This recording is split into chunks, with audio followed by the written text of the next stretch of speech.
ስሰራ ነበር። በልጅነቴ ቁጭት አለብኝ።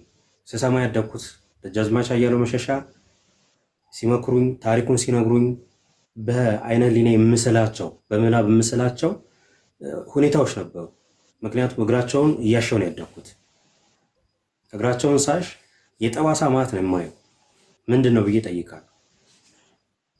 ለዚህ ነው የሚነግሩኝን ነገር እያያዝኩኝ በስዕል ለማስቀመጥ የምሞክረው።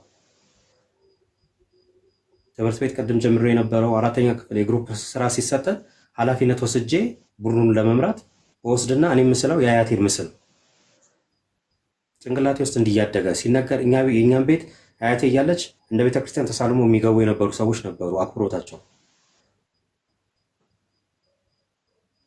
አያቴ የሻሽ ወርቅ የምትፈራ የምትከበር ሰው አክባሪ የነበረች፣ ቅድም እንዳልኩት የጣሊያን የመርዝ መርፌ ወቅቷት መታ አንድ እግሯ በድጋፍ ነው የምትሄደው፣ በሰው ድጋፍ። ይሄ አልተነገረም።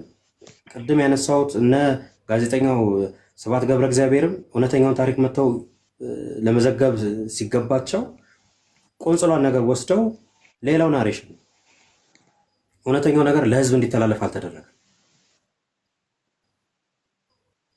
ስለዚህ ከቤተሰቡ ውስጥ ቁጭት ያለው ሰው መፈጠር አለበት። እኔ እኮ የቤተሰቡ ትንሽ ልጅ ነኝ፣ በልጅነት ደረጃ ማለት። ሆኖም ግን በላይ በህይወት ቢኖር ኖሮ አሁን የተቀጨው የተገደለው በ33 ዓመቱ ነው። እኔ እኮ አሁን ታላቁ ነኝ። ቤተሰቡ ውስጥ እስከ እናቴ አክስት አጎቶቼ ድረስ በአገዛዞች ሲደርስባቸው የነበረው በደልና መከራ በአይኔ እያየሁ ያደግኩ ልጅ ነኝ። አባ ኮስተር የሚለው ቲያትር ሲሰራ በክብር እንግድነት የሻሽ ወርቅ ተጠርታለች። ቤተሰቦቿን ይዛ ተገኝታለች።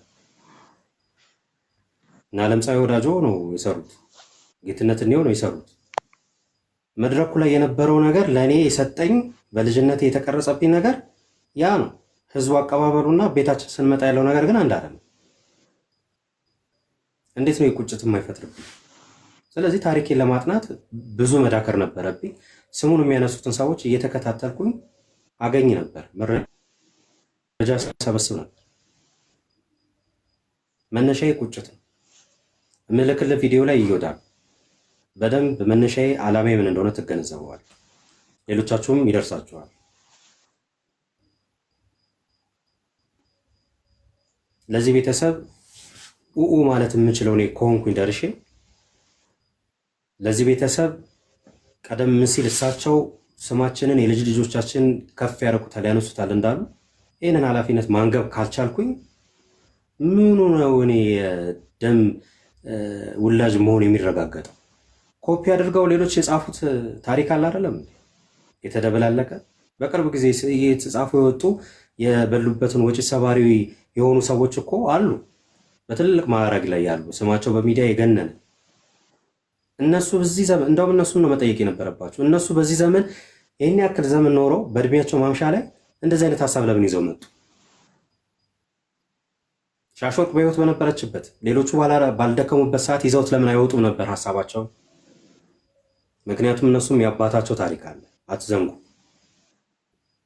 በበቃ የሚያደርጉት ይሄንን የውስኪ ብርጭቋቸውን አጋጅተው ጓደኛ ለጓደኛ ችስ ይባባላል፣ አለቀ። ይሄንን አወጣው ብለው የታተመ ቴምር አለ በአገር አቀፍ ደረጃ የሚሸጥ እዛ ላይ ምስሎች ሁሉ አሳፋሪ ናቸው። እንዳትረሳው።